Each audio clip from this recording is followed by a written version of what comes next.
Hello दोस्तों, welcome to my YouTube channel. आज मैं आप सभी के लिए आपके आने वाले टेट एग्ज़ाम के लिए जीके का पार्ट 2 लेके आया हूं। तो चलो दोस्तों, आज का पहला क्वेश्चन लेते हैं। आज का पहला क्वेश्चन है आपके यूके का मैनचेस्टर निम्न में से किसके लिए प्रसिद्ध है आपका। ठीक है, यूके में एक जगह है आपकी मैनचेस्टर नाम से, वो किसके लिए प्रसिद्ध है वो आपने बताना है। तो यहाँ पे राइट आंसर कौन सा होगा? सूती वस्त्र के लिए। ठीक है, ऑप्शन डी यहाँ पे सही रहेगा। किसके लिए फेमस ये? तो सूती वस्त्र के लिए। और मैं आपको बता दूं, भारत का भी एक मैनचेस्टर के नाम से फेमस है, तो उसको बोलते हैं अहमदाबाद। ठीक है, क्या है आपका? अहमदाबाद। ठीक है, अगला क्वेश्चन लेते हैं। 34 है आपका, नागा पहाड़ियों की सबसे ऊंची चोटी कौन सी है? भाई देखो, चोटियों से हमेशा क्वेश्चन पूछते हैं, तो चोटियाँ आपने ध्यान रखनी है। हर एक जो आप चाहे दक्षिण भारत की हो, चाहे मध्य भारत की हो, चाहे आपका हिमालय वाली हो, इन सब की आपने चोटियों का जो इनमें से सबसे ऊंची चोटी है उनका ध्यान रखना है आपने, और उनकी हाइट का पता रखना है आपने। ठीक है ना। ये चोटी जो पूछी गई है, ये नागा पहाड़ी यानी कि नागालैंड की पहाड़ी है आपसे, ये पूर्वी भारत से पूछी गई है। अब इसकी जो हाईएस्ट चोटी है उसका नाम आता है सरमती। ऑप्शन यहाँ पे डी यहाँ पे सही रहेगा। ठीक है, पर जो मैंने बोला वो ध्यान रखना, चोटियों के बारे में आपने जरूर पढ़ लेना है ऊपर ऊपर से एक बार। ठीक है, अगला क्वेश्चन लेते हैं। क्वेश्चन नंबर 35 है आपका, हिमालय का सबसे तरुण हिस्सा कौन सा है? तरुण होता है मतलब नया। नया तो आपने नया बताना है। हिमालय का नया जो विकसित रूप है वो कौन सा है, जो अभी अभी विकासशील है आपका? तो वो है आपका शिवालिक। ऑप्शन ए यहाँ पे आपका सही रहेगा। ठीक है, उसके बाद आपसे क्वेश्चन पूछा हुआ है 36 में, भाई 8 डिग्री चैनल लक्षद्वीप समूह को अलग करती है, किससे अलग करती है? तो ये आपने बताना है।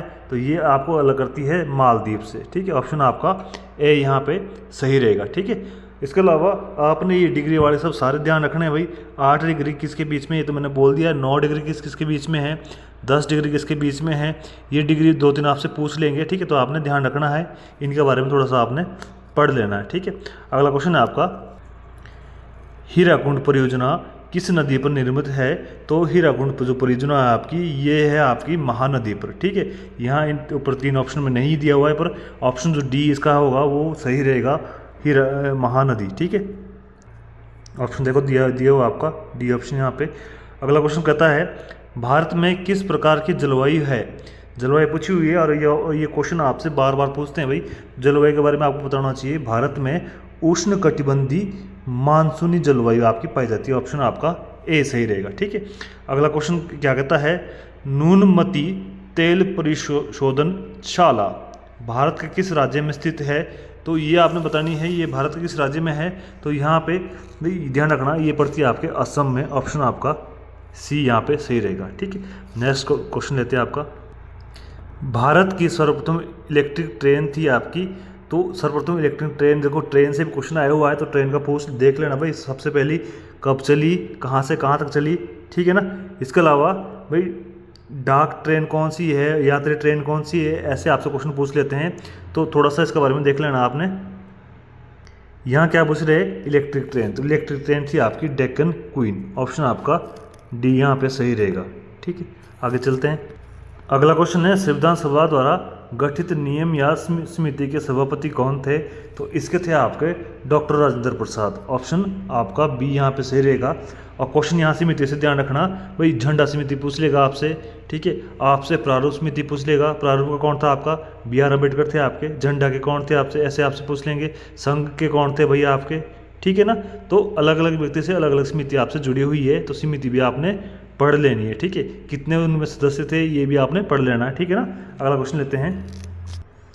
अगला क्वेश्चन कहता है आपका, भारतीय संविधान के आमुख स्वतंत्रता, समानता, भाईचारा के आदर्श किस देश के संविधान से लिए गए हैं? देखो ये क्वेश्चन बना हुआ है आपका कहाँ से? प्रस्तावना से, यानी कि प्रीएम्बल से। ठीक है ना। अब वहाँ पे देखो न्याय की बात अलग की गई, वहाँ पे समानता की बात अलग की गई है। शब्द जो आपके जोड़े गए थे 42 अमेंडमेंट में 1976 में, उन शब्दों से क्वेश्चन अलग आता है आपका। तो ऐसा नहीं कि आपने प्रस्तावना को छोड़ना है, प्रस्तावना से एक क्वेश्चन आपका बनता ही बनता है।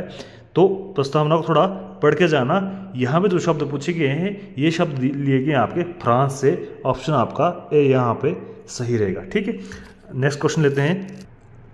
अगला क्वेश्चन है आपका, भारतीय संविधान का कौन सा भाग यूपीएससी तथा राज्य लोक सेवा आयोग से संबंधित है आपका? ठीक है। तो किस भाग में बात की गई है, तो ध्यान रखना ये भाग आता है आपका भाग 14, यानी कि ऑप्शन आपका डी।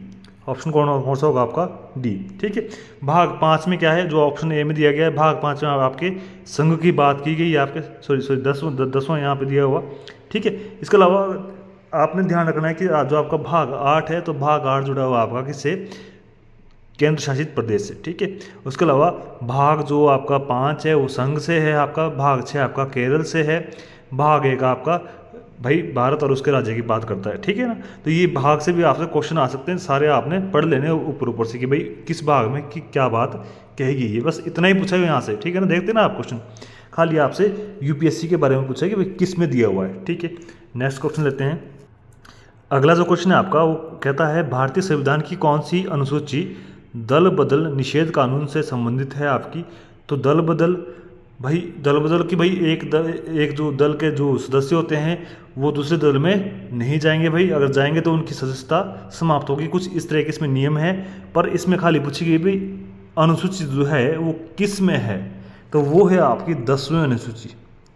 ऑप्शन आपका सी सही रहेगा, ठीक है। अब क्वेश्चन आता है जोड़ी कब की थी, तो इसके लिए अमेंडमेंट आता है, यानी कि संशोधन आता है आपका 52, ईयर आता है आपका 1985, यानी कि 10वीं जो अनुसूची है वो कब जोड़ी गई, आपके 1985 में जोड़ी गई 52वें संविधान संशोधन द्वारा, ठीक है। अगला क्वेश्चन लेते हैं हम, गोवा किस वर्ष अस्तित्व में आया। तो पहले गोवा जो आपका इस पे अधिकार था किसका, पुर्तगालियों का। देश आज़ाद होने के बाद भी इस पे अधिकार रहा, 1961 तक इस पे अधिकार रहा, ठीक है। 1961 में ये आपका आज़ाद हुआ और इसको 1987 में इसको पूर्ण राज्य का दर्जा दिया गया। और उस टाइम ये जो गोवा जो है ये देश का 25वां, कौन सा, ध्यान रखना ये बहुत बार पूछा हुआ है कि गोवा देश का कौन सा राज्य बना, तो ये बना आपका 25वां राज्य, ठीक है। और कब बना, तो 1987, यानी कि इस क्वेश्चन का आंसर आपका ए सही रहेगा, ठीक है दोस्तों। आगे चलते हैं। अगला जो क्वेश्चन है वो कहता है एक विदेशी भारत में कितने वर्ष तक निवास करे तो उसे भारतीय नागरिकता प्राप्त हो सकती है, ठीक है। अब देखो इसमें जो आंसर दिया गया आपका 15 वर्ष है, कितना है 15 वर्ष डी दिया हुआ है। पर अभी जो है वो आपके लिए अगर आपने पंजीकरण द्वारा आपने नागरिकता हासिल करनी है तो आपको हमारे देश में यानी कि भारत में 7 वर्ष लगाने ही पड़ेंगे, मिनिमम आपके कितने हैं 7 वर्ष, ठीक है। अगला क्वेश्चन लेते हैं।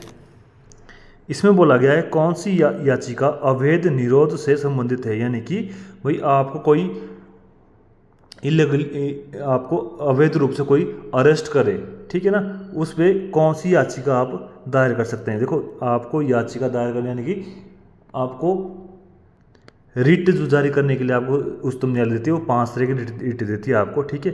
किस आर्टिकल का अंडर आता है, ये तो आर्टिकल आता है इसके लिए 32, ठीक है। किससे जुड़ा हुआ है, तो ये जुड़ा हुआ आपका किससे, तो मौलिक अधिकारों से जुड़ा हुआ आपका।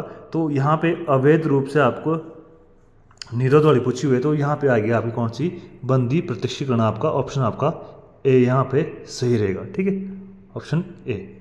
आगे चलते हैं। अगला क्वेश्चन क्या कहता है, अगला क्वेश्चन कहता है भारतीय संविधान का कौन सा अनुच्छेद कार्यपालिका से न्यायपालिका को पृथक करता है, मतलब दोनों को अलग अलग, ठीक है। कार्यपालिका कौन से होते हैं, जैसे आपके प्रधानमंत्री वगैरह होते हैं आपके एक कार्यपालिका से जुड़े हुए हैं, न्यायपालिका से, तो न्यायपालिका से जैसे आपके मुख्य न्यायाधीश वगैरह जुड़े हुए होते हैं, ठीक है। इनको अलग करने की बात किस में की गई है, तो इनको अलग करने की बात की गई है आपके अनुच्छेद 50 में, ठीक है। और अनुच्छेद 50 जो है वो किसका भाग है, तो ये है आपका नीति निर्देशक तत्व का, यानी कि भाग 4 में जो आपके नीति निर्देशक तत्व दिए गए हैं प्रत्येक राज्य के लिए, उनसे जुड़ा हुआ आपका अनुच्छेद 50, ठीक है। ध्यान रखना किससे, ये नीति निर्देशक तत्वों से, ठीक है। अगला क्वेश्चन लेते हैं। भारतीय संविधान में निर्दिष्ट मूलभूत कर्तव्यों की संख्या कितनी है, तो मूलभूत कर्तव्य आपके ये हैं आपके कितने अभी वर्तमान में 11, कितने हैं 11। और ये कब जोड़े गए थे, तो मूल कर्तव्य जोड़े गए थे आपके, इसके लिए आता है 1976, ढंग से नहीं बन रहा है, 76 अमेंडमेंट आता है आपका 42, जिसको आपने लोक संविधान की संख्या भी दी हुई है, ठीक है। इसमें जो आपके मूल कर्तव्य थे ये जोड़े गए थे आपके 10 उस टाइम, ठीक है। 11वां इसमें जोड़ा गया था आपका 86 अमेंडमेंट 2002 की बात है शायद, उसमें आया था आपका कौन सा, कि आपको 6 से 14 वर्ष के जो बच्चे हैं उनके लिए अनिवार्य और निःशुल्क शिक्षा का प्रावधान करना पड़ेगा, ठीक है, प्राथमिक शिक्षा जो है आपकी, ठीक है ना। तो अभी वर्तमान में कितने हैं, 11 हैं आपके। अगला क्वेश्चन है भारत का सबसे युवा राष्ट्रपति कौन था। तो आपको पता होना चाहिए युवा राष्ट्रपति कौन है आपके। तो देखो पहले तो थे आपके, सबसे पहले अगर आपसे पूछेंगे तो वो थे आपके राजेंद्र प्रसाद। युवा नहीं बोल रहा हूँ, पहले प्रथम, ठीक है। और अगर आपसे बात करें युवा की, तो युवा में आएंगे आपके संजीव रेड्डी, ऑप्शन ए, ठीक है। पर वर्तमान में अगर आपसे पूछ ले तो वर्तमान में हमारी कौन है, मुर्मू जी आपके सबसे युवा राष्ट्रपति है, जो अभी हाल ही में है अभी आपके राष्ट्रपति, ठीक है ना। अगला क्वेश्चन है आपका भारत में प्रथम आपातकाल किस वर्ष लागू हुआ। तो ये आपका फर्स्ट आपातकाल इमरजेंसी जो है वो लागू हुई थी आपके 1962 में, ठीक है। ऑप्शन में देखेंगे, ऑप्शन आपका बी यहाँ पे सही रहेगा, ठीक है। 1962 में फर्स्ट इंदिरा गांधी के टाइम पे, ठीक है ना। दूसरा क्वेश्चन पूछता है कि भाई कौन सा एक स्थानीय निकाय है, स्थानीय मतलब फिक्स, ठीक है। तो फिक्स आपको पता है कौन सा है, राज्यसभा, विधानसभा, लोकसभा, किन में से कोई नहीं। तो जो भंग नहीं होता, जो फिक्स है वो है आपका राज्यसभा, ठीक है ना। क्या आएगा आपका, राज्यसभा यहाँ पे आंसर आएगा। लोकसभा को भंग किया जा सकता है, विधानसभा को भी भंग किया जा सकता है, ठीक है। अगला क्वेश्चन बोलता है आपका भाई महाराष्ट्र में लोकसभा की कुल कितनी सीटें हैं।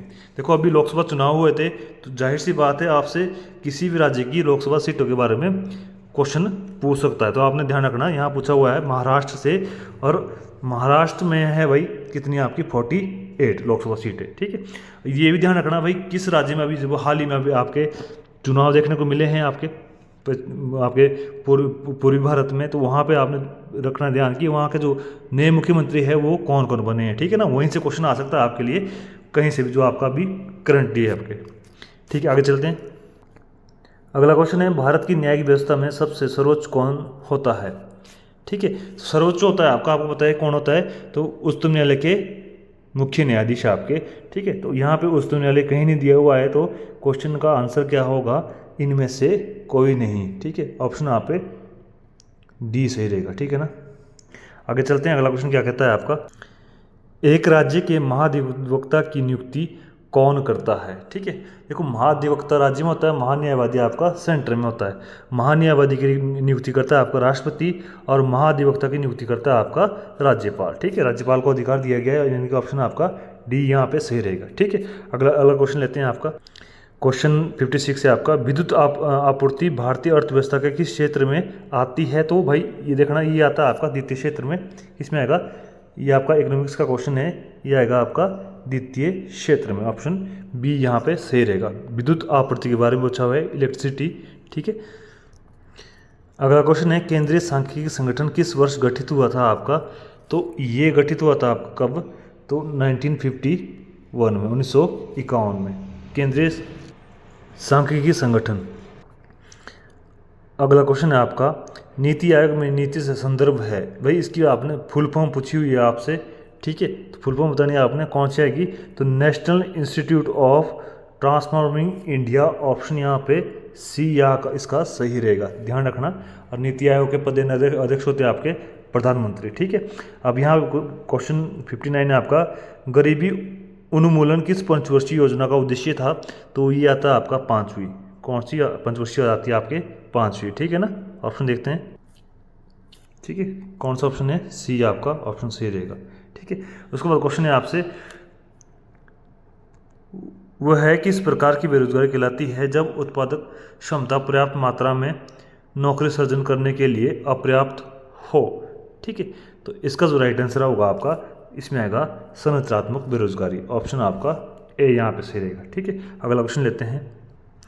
अगला क्वेश्चन है स्टार्टअप इंडिया स्कीम किस वर्ष लॉन्च की गई थी। तो ये ध्यान रखना, ये लॉन्च की गई थी आपके 2015 में, ठीक है, स्टार्टअप। अगला क्वेश्चन लेते हैं, राउंड रिवॉल्यूशन निम्न में से किस उत्पादक से संबंधित है। तो किसके उत्पादक से आएगा आपका, तो ये आएगा आपका आलू के, ऑप्शन आपका डी यहाँ पे सही रहेगा, ठीक है। नेक्स्ट क्वेश्चन लेते हैं।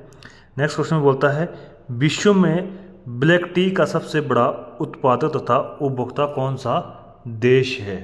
तो ये देश भाई कोई सा नहीं है, बल्कि हमारा अपना देश है, भारत देश, ठीक है, यानी कि इसका ऑप्शन डी यहाँ पे सही रहेगा, ठीक है।